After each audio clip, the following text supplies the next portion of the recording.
Hi everyone, Paul Carl here. Today I'm going to show you how to create a hero background image for your Versoly website. Maybe if you want to do something like Chipotle did here where you have text against the background image, I'm going to show you how to do that. And I'm also going to show you how to add some kind of gradient coloring to the background. So if you have a background that makes your text difficult to read, you'll be able to create an overlay that will make that text legible. So the first thing you're going to do is upload your image, and I picked this wonderfully generic stock photo, and I'm going to go ahead and switch it just because what we need to do first is get the URL of where it's uploaded to. So we have the source of the image here, and what we're going to do with that is go into our CSS and create a class. So I'm going to do bg-hero is the name. So we have a class ready, and I'm going to paste that URL down here because we're going to need it in a second. So I have some CSS that you can copy and paste from either the YouTube description or my blog post if you're reading that. This is just like some generic colors.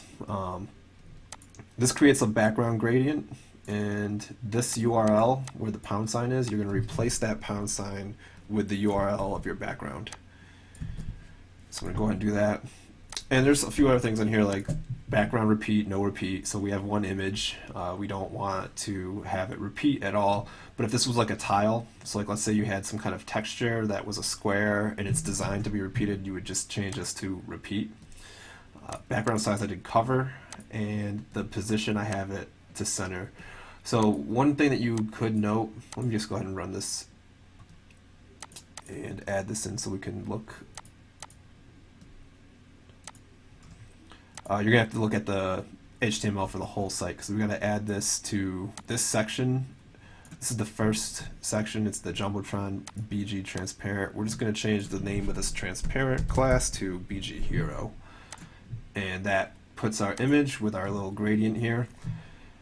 And just to show you some things that you can do, so like let's say you wanted it to be positioned so you see the top of the image for sure. Like maybe you have an image that does that. So if I do top center, now it's showing, it's make sure the top is always visible.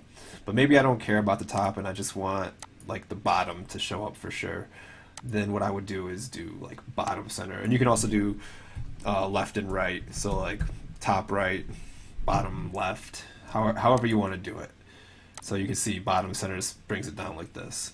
So it'll always align with the bottom. And that can affect how it shows up on mobile too, as you can see here.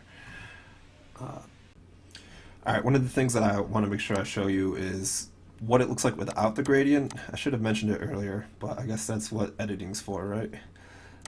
So I'm going to just delete the linear gradient from here and run it.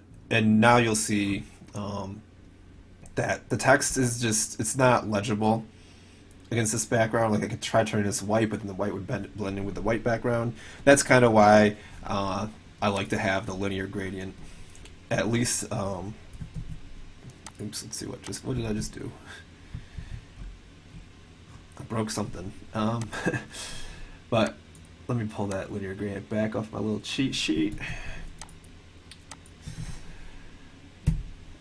But yeah, so that's why I like to use linear gradient, because it lets you be able to read things a little bit better. And obviously if this is white, since we have a white background or a dark background, we'll make this white. But we could also do like, if you wanted to be a white background, we could do like 255, 255.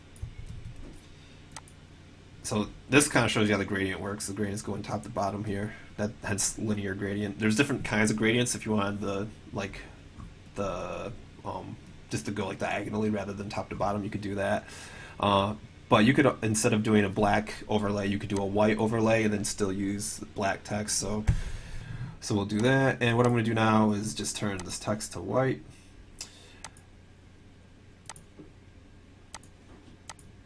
And obviously we're going to want this to stretch the full width of the hero section. So what I'm going to do here is go back to HTML, and this is built in Bootstrap. If you're familiar with it, it's a 12 column grid system.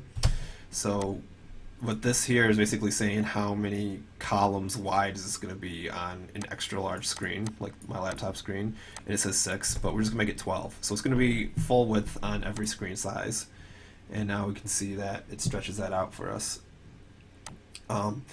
So with these two buttons, obviously we don't want them touching. We could add padding to make it separate, to make it have space between it, but then on mobile it's going to be misaligned vertically. I'll show you here. Yeah, so like if this was spaced out, it would be more to the right, and we don't want that. I'll probably do a different video to explain how to fix that, but for now you're just going to do one call to action on your hero page, and that's all you got to do. It's pretty easy. Sorry for my bad editing, but my little outro here is just, if you have any questions, leave them in the comments. I'll answer them as quickly as I can. And I do offer free 30-minute consultations. You literally can ask me anything. It's not a sales pitch. And if you just want me to do some work for you for 30 minutes, like, I'll do that too. Like, just to establish a little bit of a relationship and see how we work together. So yeah, if you want me to just fix your Versoly hero background for you, if this video didn't make any sense, I can just do that for you. All you gotta do is fill out the little form for a free consultation, which is also in the description. And if you have any requests for things that you'd like me to show you how to do in Versoly, please let me know, and that will help me know what kind of videos to make in the future. Thanks again for watching.